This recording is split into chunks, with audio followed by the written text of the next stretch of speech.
하도록 합니다. 오늘 말씀 한번 읽어보겠습니다. 사무엘상 26장입니다. 26장 22절부터 25절까지 말씀인데요. 한번 합독해서 읽어보겠습니다. 시작. 다윗이 사울이 자기의 생명을 빼앗으려고 나온 것을 보았으므로 말씀이 아닌데요. 22절 다시 읽어보겠습니다.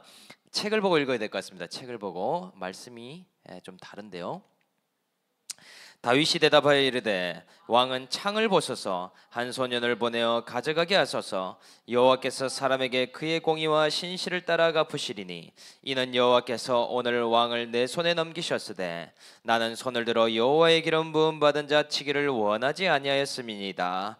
오늘 왕의 생명을 내가 중히 여긴 것 같이 내 생명을 여호와께서 중히 여기셔서 모든 환난에서 나를 구하여 내시기를 바라나이다 하니라. 사울이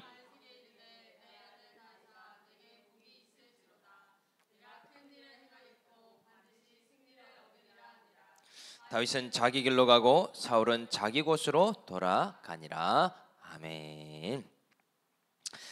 오늘 말씀 제목은 마지막 구절이죠. 다윗은 자기 길로 가고 사울은 자기 곳으로 돌아가니라 라는 제목으로 하나님 말씀을 전하도록 하겠습니다. 여러분, 올해도 내년에도 다들 부자가 되고 싶으시죠? 그런데 부자와 가난한 자의 생각과 행동에는 큰 차이가 있다라고 말합니다. 한번 제가 읽어보겠습니다. 부자는 목표를 위해서 달리지만 가난한 자는 하루를 의미 없이 살아간다. 부자는 시간을 실제 돈처럼 귀하게 여기지만 가난한 자는 시간을 당연한 것으로 여기고 시간 죽이기를 한다라고 이야기를 합니다. 부자는 돈을 굴려서 더 큰 기회를 잡는 데 반해 가난한 사람은 실패가 두려워 작은 돈에 집착하고 아끼기만 한다. 부자는 배움과 자기 개발을 멈추지 않는 데 반해 가난한 사람은 공부와 배움은 재미가 없기에 끝났다라고 생각한다. 부자는 부동산이나 자산을 사서 돈을 벌게 되는데 가난한 사람은 소비만이 내 인생을 보상할 수 있는 유일한 길이라고 믿는다. 부자는 때에 따라 다양한 관계를 잘 맺는데 가난한 자는 관계를 불편해하며 혼자 끙끙 앓는다. 부자는 스스로 역량을 키우고 가난한 자는 환경에 지배를 당한다라고 적혀 있는 글이었습니다. 그런데요, 이 생각의 차이가 하늘과 땅의 차이와 같죠. 생각에서부터 행동에 이르기까지 너무나 가치관이 다른 것을 볼 수 있더라. 그런데 여러분, 믿음에도요, 믿음의 부자가 있고 가난한 자가 있죠. 올해 한 해를 돌아볼 때 나는 믿음의 부자로 살아왔는가 아니면 믿음의 가난한 자로 살아왔는가를 한번 나눠보면 좋을 것 같습니다.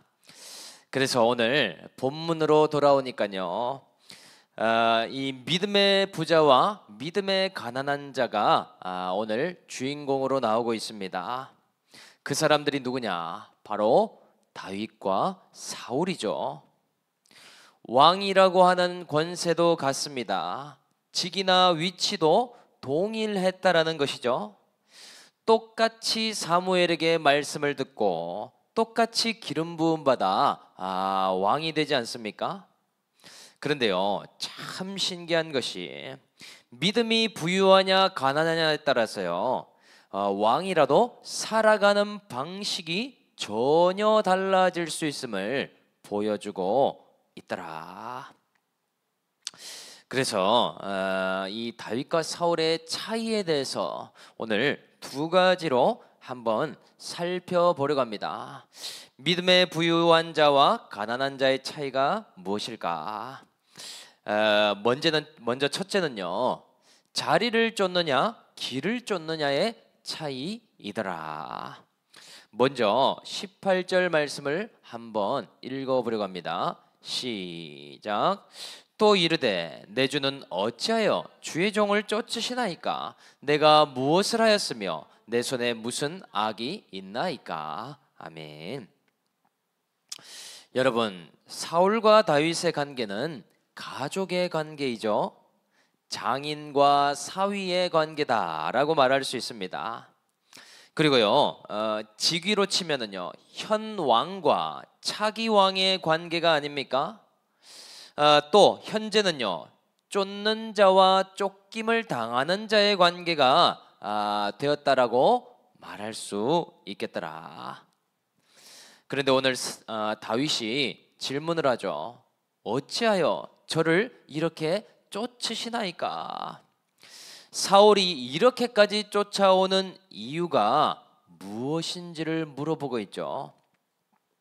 그런데요, 이 내면적으로 보면 열등감과 비교 의식이 있기 때문이고요. 외적으로 보면 혹시나 왕의 자리를 빼앗길까봐 하는 불안한 마음이 있더라. 그래서 사울은요, 이 상황을 어떻게 왜곡하고 있습니까? 다윗이 자신의 왕의 자리를 빼앗을 수도 있다라는 생각으로 가고 있죠.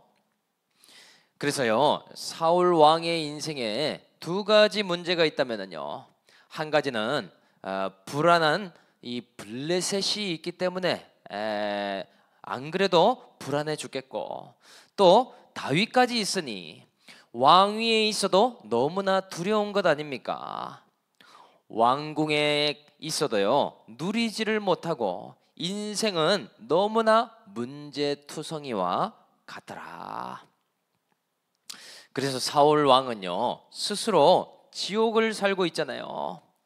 다윗만 사라져주면 내가 괜찮을 것 같은데, 또는 블레셋만 없어지면 내가 평안히 살 것 같은데 라고 생각하고 있지 않습니까? 그래서요, 불안한 만큼 다윗을 열심히 쫓아가고 있습니다. 두려운 만큼 다윗을 죽이려고 하더라. 모든 생각 자체가 하나님께로부터 나오는 생각이 아니라요, 왜곡적인 불안한 생각임을 볼 수 있는 것이죠. 그러니까요, 자기 밥그릇을 누가 챙겨주겠습니까? 하나님마저도 응답을 안 하시니 불안한 존재잖아요. 혹시나 나를 끌어내리실까? 나를 버리시면 어떻게 하나? 이 생각만 하고 있죠.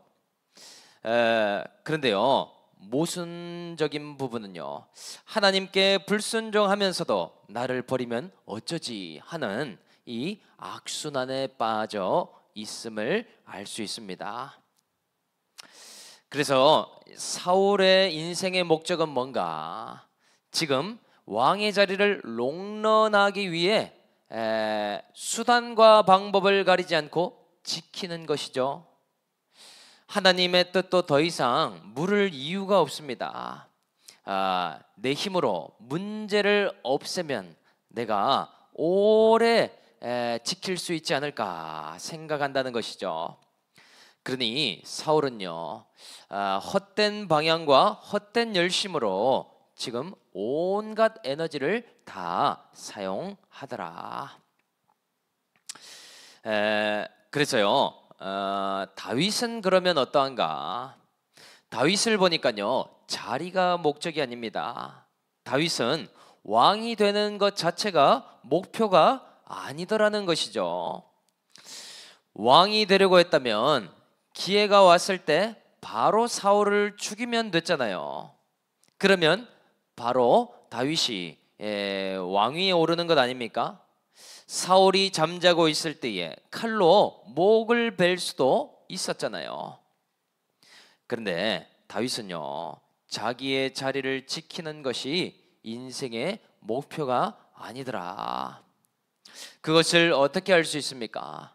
만약 군대 장관의 자리라도 지키려고 했다면요, 사울에게 아부할 수도 있었겠죠.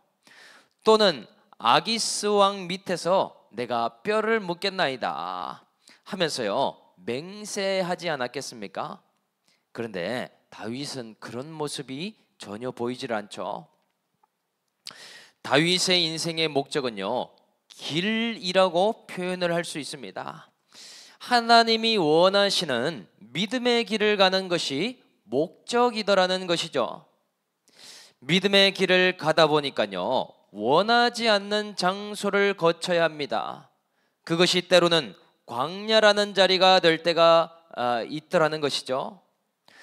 또는 하나님이 뜻하신 길을 걷다 보니 아둘람 굴과 같이 아무도 알아지지 않는 환경을 머물러기도 해야 합니다.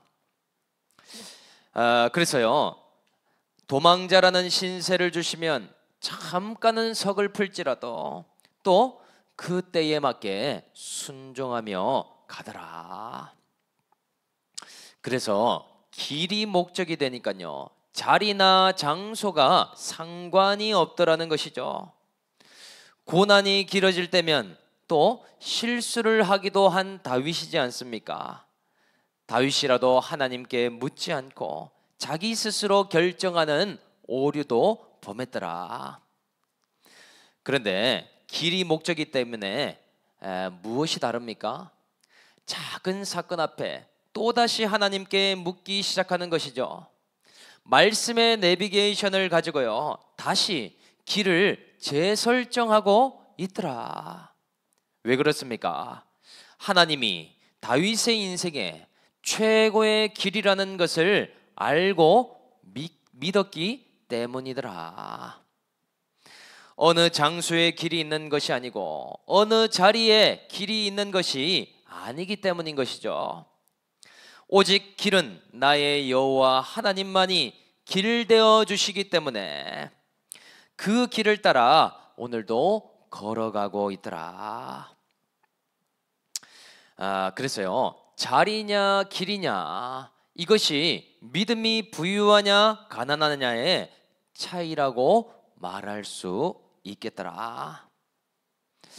그래서 이 말씀 한번 적용해 보면은요 여러분 올해 한 해 동안 내 자신을 돌아볼 때 나는 어떤 길을 걸어왔는가 한번 생각해 볼 수 있겠죠. 자리 자체가 목적이 되는 삶이었는가 아니면 길이 목적이었는가 이것을 분별할 수 있지 않아야 되겠습니까?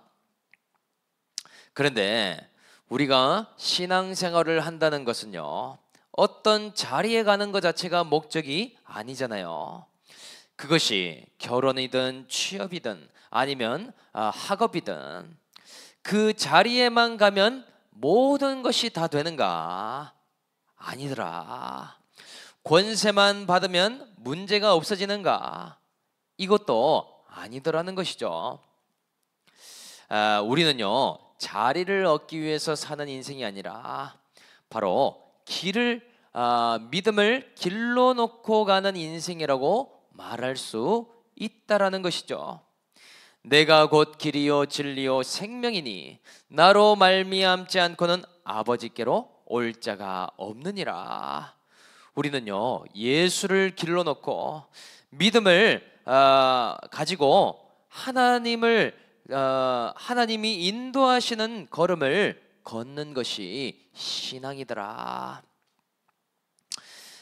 그래서요 내가 받은 모든 권세를 유지할 수 있는 비결은요 하나님의 길을 쫓는 것이라고 할 수 있겠더라. 그래서요 어떤 장소를 가더라도 잊지 말아야 할 한 가지가 있습니다. 어떤 결정을 내릴 때도요 가장 우선되는 가치 한 가지가 있다라는 것이죠. 그래서 그것이 뭔가? 우리가 취업할 때도 보면 무엇을 제일 먼저 봅니까? 근무 조건이나 근무에 대한 보상도 보겠지만은요 내가 예배의 구조 안에 머무를 수 있는가 없는가가 제일 중요하더라. 왜냐? 그것이요 바로 하나님의 길을 목적으로 하는 인생이기 때문인 것이죠. 내가 정말 말씀을 따라가면서 일할 수 있는 환경인가? 이것이 가장 큰 가치이지 않습니까? 또요, 결혼을 할 때나 학교를 갈 때도 마찬가지죠. 내 마음에 들면 그만이야. 내가 좋으면 장땡이야. 그런데 만약에 예비 배우자가 안정된 직장만 있으면 되고 그냥 내가 좋다고 하니 교회 따라 오겠지, 이렇게 생각해서 결혼을 하면 어떻게 되겠습니까? 결혼하고 마음이 또 바뀔 수가 있잖아요. 왜 신교제 신결혼이 중요한가? 믿음의 구조 속에 하나님을 길러 놓고 함께 가야 갈 수 있기 때문이더라.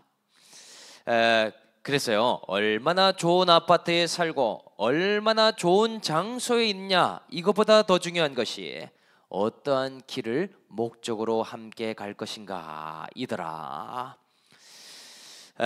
그래서요, 내가 그렇다면 올해 2024년을 정말 하나님의 길을 놓고 왔는가 안 왔는가를 알 수 있는 방법이 있죠.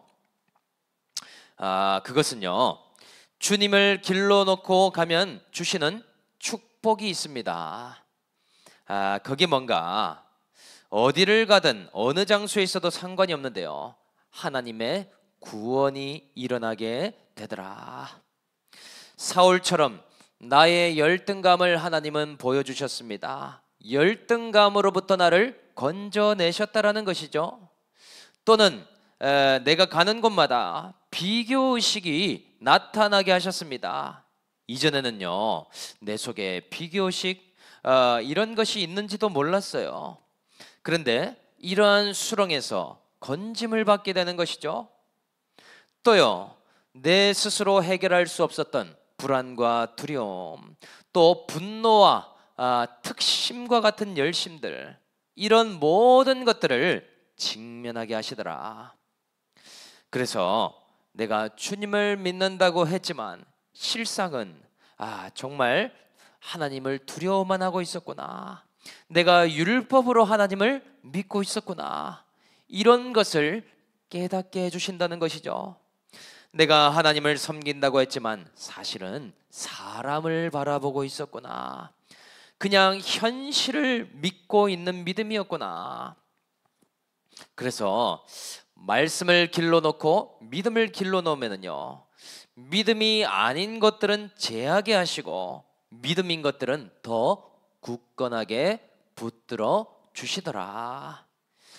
이것이요, 하나님을 길러 두는 자들에게 주시는 축복이라는 사실이죠.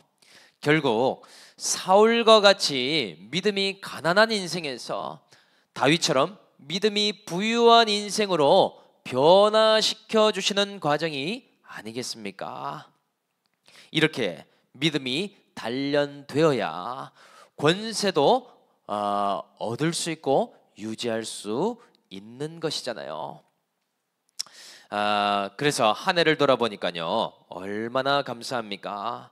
우리가 가지고 있던 신앙의 민낯과 같은 것들을 우리는 계속해서 보면서 구원받아온 한 해가 되었더라. 저와 여러분들요, 정말 자리에 목적을 두고 사는 인생이 아니라 올해 이 연말에도 내년을 바라보면서 주님을 길로 놓고 걸어갈 수 있는 저와 우리 올리브 공동체가 될 수 있기를 주 예수의 이름으로 간절히 축복합니다. 믿음의 부자와 가난한 자의 차이는 두 번째로요, 하나님 중심으로 생각하느냐 사람 중심으로 생각하느냐의 차이입니다. 21절을 같이 한번 읽어보겠습니다. 시작. 사울이 이르되 내가 범죄하였도다. 내 아들 다윗아 돌아오라. 네가 오늘 내 생명을 귀하게 여겼은즉 내가 다시는 너를 해하려 하지 아니하리라. 내가 어리석은 일을 하였으니 대단히 잘못되었도다 하는지라. 아멘. 여러분, 사울은요 정말 연구 대상이자 논문 대상이라고 했었죠. 사울은 자신이 어리석은 일을 했다고 고백하면서도요, 계속적으로 다윗을 쫓아오고 있지 않습니까? 다시는 해하지 않겠노라 맹세했음에도요, 왜 말과 행동이 계속 다르게 될까? 그 이유는요, 하나님 중심으로 생각을 못하기 때문이죠. 잠깐은 하나님을 생각했다가도 자신의 이런 중심적인 생각에 함몰되기 때문이더라. 그런데요, 왕을 세우기도 하고 내리는 분이 누구십니까? 바로 하나님이시죠. 다윗이 하는 일이 아님에도 다윗 자체를 문제라고 생각하는 것이 정말 하나님이 빠진 생각이죠. 그래서요, 내가 하나님께 순종하고 있으면 굳이 다윗을 쫓아갈 이유가 없어지잖아요. 또는 내가 하나님께 묻고 하나님께 순종한다면은요, 무당을 찾아가서 사무엘을 부를 이유가 무엇이 있겠습니까? 정말 엉뚱한 생각과 엉뚱한 열심을 내고 있는 것이 분명하더라. 왜냐? 하나님 중심이 아니라 자기 중심적인 생각 때문이라는 사실이죠. 그래서요, 사울은 항상 자신만 생각하기 때문에요, 왜곡된 현실을 굳게 믿고 있더라. 사실은 자신이 다윗을 쫓고 있는데도 불구하고요, 다윗이 자기를 쫓아온다라고 믿고 있습니다. 그리고요, 자신이 다윗을 죽이려고 창을 던졌음에도 다윗이 나를 죽이려고 한다라고 거꾸로 믿는다라는 사실이죠. 정말 왜곡된 믿음이 아닙니까? 전형적으로요, 가해적인 피해주의이더라. 자신이 가해자인데 피해자라고 생각하는 것 아닙니까? 불안한 만큼 이것을 더 강하게 믿고 있더라. 그러니까요, 오늘 본문에서도 한번 가만히 살펴보면은요, 언제 사울이 잘못했다고 말합니까? 내가 결코 다윗 너를 해치지 않으리라, 이 말을 하는 타이밍이 중요하더라. 그것은요, 다윗의 진심을 확인하는 순간에 이런 말을 하는 것을 볼 수 있습니다. 정말 다윗은 나를 죽이려고 하는 것이 아니구나, 안심할 만한 상황이 보이면 그제서야 내가 잘못했노라 한다는 것이죠. 그러니까요, 이런 말을 하는 이유조차도 자신이 안심이 될 때만 고백을 하는 모습임을 볼 수 있다라는 것이죠. 회개도 철저하게 자기중심적으로 하는 것 아닙니까? 사과도요, 내 마음이 안심이 될 때만 하는 이상한 모양을 갖고 있더라. 그래서 내 마음이 해결이 안 되면은요, 언제든지 번복이 가능한 상태에 있다라는 것이죠. 모양은 사과와 회개의 모양 같으나 실제로는 자신의 모습을 인정하지 못했기 때문에 언제라도 또 쫓아올 수 있다라는 사실이죠. 그래서 믿음이 가난하기 때문에 자기에게 계속 함몰된다라는 사실이더라. 그 다음에요, 우리는 그렇다면 믿음이 부유한 다윗의 모습은 어떤가? 우리가 23절을 한번 읽어보도록 하겠습니다. 23절 시작. 여호와께서 사람에게 그의 공의와 신실을 따라 갚으시리니 이는 여호와께서 오늘 왕을 내 손에 넘기셨으되 나는 손을 들어 여호와의 기름 부음 받은 자 치기를 원하지 아니하였음이니이다. 아멘. 여러분, 사울과는 반대로요, 다윗은 믿음이 부유한 자라고 했죠. 그래서요, 다윗의 말에는 항상 등장하는 주어가 있습니다. 사울과 이야기를 할 때도 상관이 없고요, 블레셋 군대와 싸워도 관계가 없습니다. 그 주어는 바로 뭐냐? 바로 여호와 하나님이더라. 무엇인가를 결정할 때도 여호와께 묻자와 가로되를 행합니다. 그리고 전투를 나아갈 때도 뭐라고 고백하느냐? 너희는 나에게 칼과 창으로 나오거니와 나는 만군의 여호와의 이름으로 나아가노라. 왜 그렇습니까? 자신의 인생의 주인이자 왕이 하나님이심을 인정하기 때문이죠. 인생을 바라보는 렌즈 자체가 다름을 알 수 있습니다. 오늘 사울과의 대화에서도 한번 보십시오. 뭐라고 돼 있는가? 여호와 하나님께서는 사람에게 그의 공의와 신실을 따라 갚아주시는 분이시다. 이것을 믿기 때문에 어떻게 행동했습니까?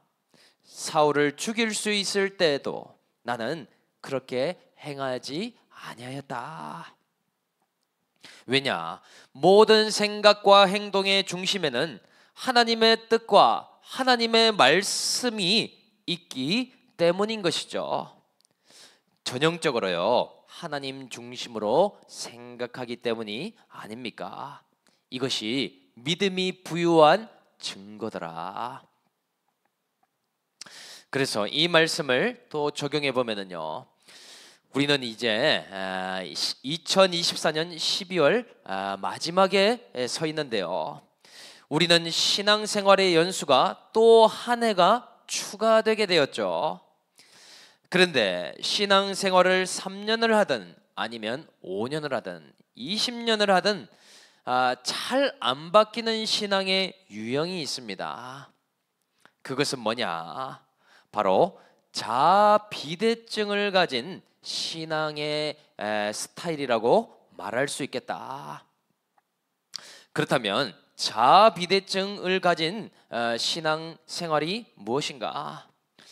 여러분, 뭔가가 커진다는 것이요, 굉장히 무서운 일이 될 수가 있죠.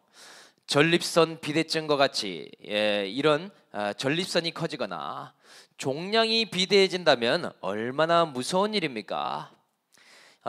이와 같이요, 신앙생활에서도 커지면 무서운 것이 바로 이 자비대증이죠. 모든 신앙의 주어가 나 자신으로부터 시작해서 내 생각에 함몰되는 이런 특징을 가진 사람이더라. 그래서요, 모든 해석과 판단이 말씀이 아니라 나인 사람이 있습니다. 지극히 자기중심적으로 해석하는 그런 스타일이라는 것이죠.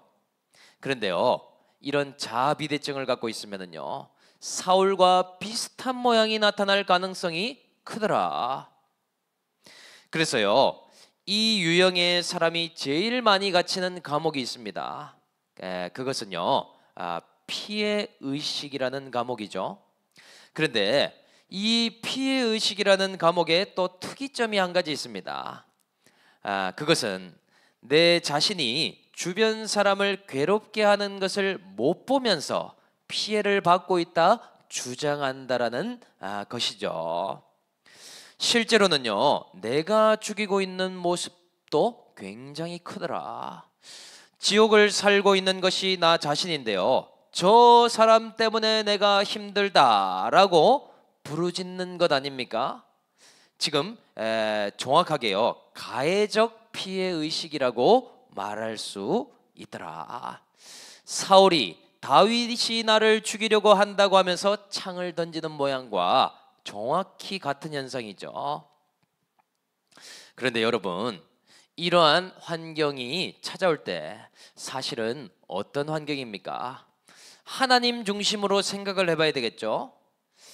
하나님 앞에 내 모습을 돌아보라고 주시는 환경이 아닙니까? 저 사람이 나를 괴롭히거나 아니면 나에게 고통을 주시는 환경이 아니라 지금 불순종을 회개하고 신앙의 회복을 일으키라고 주시는 환경이 되겠더라. 그런데 우리는요, 가정에서나 직장에서, 공동체에서 어떻게 주장을 합니까? 왜 당신이 나를 힘들게 나를 만드느냐? 엉뚱한 사람에게 창을 던지고 있지 않습니까? 내 속에 두려움을 보지 못하고요, 크게 분노하고 있지 않은가? 불안이 강할수록 이 피해의식과 가해적인 모습이 커지게 됩니다. 또 두려움이 클수록요, 내 속에 이 어마어마한 감정이 올라오게 된다라는 사실이죠. 왜냐? 지금까지 신앙생활을 하나님이 아닌 사람에게만 포커스를 두고 행해 왔기 때문이더라. 그래서요, 우리는 앞으로 2025년 중요한 방향성을 하나 가지고 가야 되겠죠. 신앙의 성장의 방향은요, 정반대입니다. 자아 비대증이 아니라 자아를 깨뜨리는 방향으로 가야 된다라는 것이죠. 우리의 자아를 내려놓고 부서뜨리는 방향으로 가야 하겠더라. 그래서 어떻게 하면 우리의 자아를 내려놓을 수 있을까? 그것은요, 우리의 주어를 바꿔야 됩니다. 우리가 이 연말에도 돌아보면은요, 항상 그렇잖아요.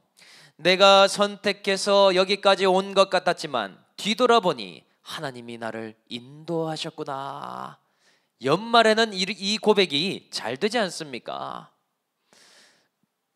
우리가 이 자리까지 오게 된 이유, 그리고 지금도 오늘 이 자리에서 예배할 수 있는 이유를 하나님이라고 고백하잖아요. 그런데 왜 사건이 오면, 사람이 나에게 뭐라고 한마디를 하면 하나님이 빠지게 되는 것인가?